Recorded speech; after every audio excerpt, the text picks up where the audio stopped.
तुमको गैरों के लिए सिंपैथी है, अरे तुम्हारा भाई जो मर गया उसके लिए हमदर्दी नहीं होगी?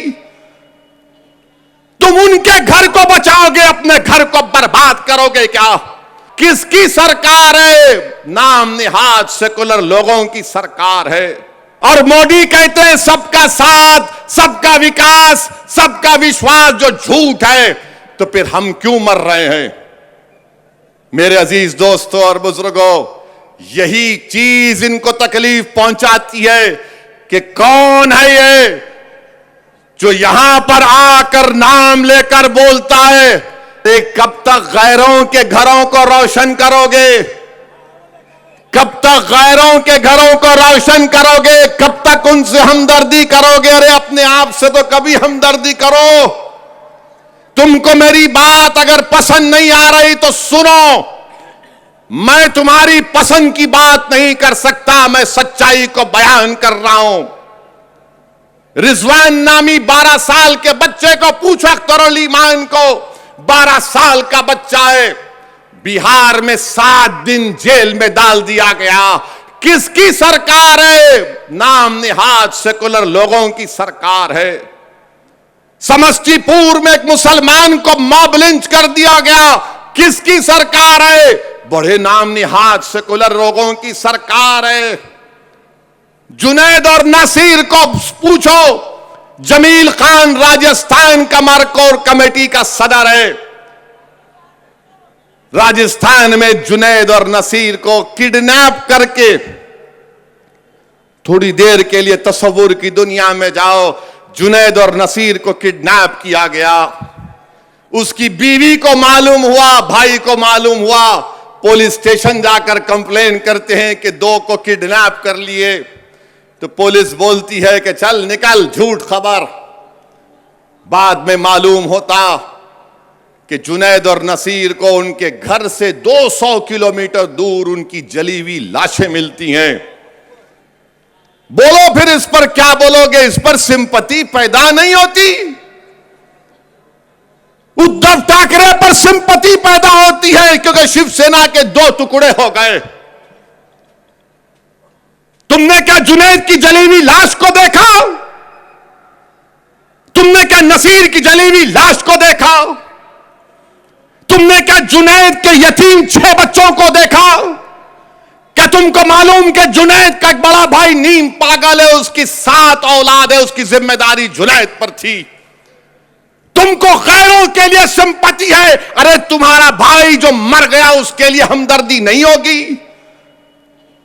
तुम उनके घर को बचाओगे, अपने घर को बर्बाद करोगे क्या? यही फर्क है। असदुद्दीन ओवैसी कहता है कि अगर उद्धव ठाकरे का घर आबाद रहेगा तो जुनैद का घर भी आबाद रहना चाहिए।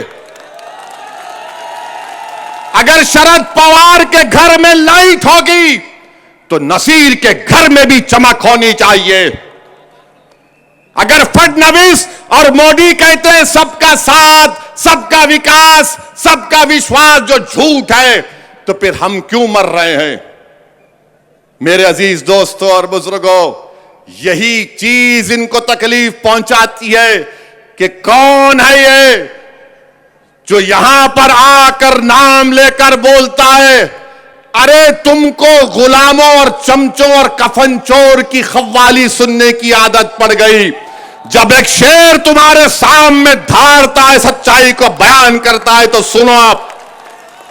लोग बोलेंगे वैसी तेरी तकरीर से तो कोई इलेक्शन नहीं जीतता। गुजरात में साबिर काबुली वाला को मैं सलाम करता हूं। अरे हम चुनाव नहीं जीते, मगर क्या तुम ये कहोगे कि कल मैं नहीं जीतूंगा? आज नहीं जीता, ये बच्चे जिता देंगे इंशाअल्लाह ताला। आज नहीं जीता, ये बच्चे कामयाब कर देंगे। अरे मैं खबर में चला जाऊंगा तो यही बच्चे आकर मेरी खबर पर ठहर कर पुकार कर कहेंगे, ओवैसी तू दीवानों की तरह पुकारता था, हमने उस बात को समझा, देख आज हम कामयाब होकर तेरी खबर पर आए हैं। मैं वो काम कर रहा हूं, इम्तियाज वो काम कर रहा है, अख्तरुल ईमान वो काम कर रहा है, शौकत वो काम कर रहा है, जमील खान वो काम कर रहा है, हमारा वकील तमिलनाडु का वो काम कर रहा है, उस्मान गनी वो काम कर रहा है। मगर ये लोग क्या कहते हैं, ये लोग क्या कहते हैं, सेकुलरिज्म को बचाओ। अबे कौन सा सेकुलरिज्म है बताओ मेरे को, कौन सा सेकुलरिज्म है? क्या शिवसेना सेक्युलर है? शिवसेना कब से सेकुलर हो गई मुझे बताओ? क्या राहुल गांधी पुकार कर कहेंगे कि शिवसेना सेकुलर हो गई? दोनों शिंदे एंड उद्धव, ये राम और श्याम की जोड़ी है, कभी भी मिल ले सकते। मगर आप सिंपैथी नहीं है, जिनकी जिंदगियां बर्बाद हो गई। कभी श्री कृष्णा रिपोर्ट तो पढ़ो, जुनैद और नसीर के घर पर कांग्रेस का चीफ मिनिस्टर गेहलोत नहीं गया। 2 दिन पहले एक शादी में गए, वहां से आधे घंटे के रास्ते पर जुनैद का गांव था, घाटमी का, नहीं गए। ये कांग्रेस के नेता पूरा भारत फिरे, पैदल पैदल पैदल पैदल पैदल, मगर वहां नहीं गए। मेरे अजीज दोस्तों, यह कौन सा सेकुलरिज्म है कि आज पूना में इलेक्शन हो रहा है, कस्बा में। मैं शरद पवार साहिब से पूछना चाह रहा हूं कि विशालगढ़ में महाशिवरात्रि के दिन हजरत पीर मालिक रहमतुल्लाह अलैह की दरगाह पर शरपसंदों ने पटाखा, एक छोटा तोप दरगाह की तरफ लगाकर मारा। बोलो ना शरद पवार, बोलो ना कि यह किया गया काम गलत था। नहीं बोलेंगे, बोलेंगे तो इसलिए नहीं बोलते, नहीं नहीं हिंदू भाइयों का वोट नहीं मिलेगा। मेरे अल्लाह के वली के आस्थाने पर 500 साल पुरानी दरगाह पर आप वहां पर पटाखे फोड़ते हैं, जुल्म करते हैं, कोई नहीं बोलता। पूछो एडिशनल एसपी विशालगढ़ से कि किसने फोन करके उनसे कहा कि इन लोगों को रोको, गिरफ्तार करो। मैंने बात की थी। मगर शरद पवार नहीं बोलेंगे। पूना में बोलेंगे मुसलमानों वोट दो, वोट दो, वोट दो। क्यों वोट दो तुमको?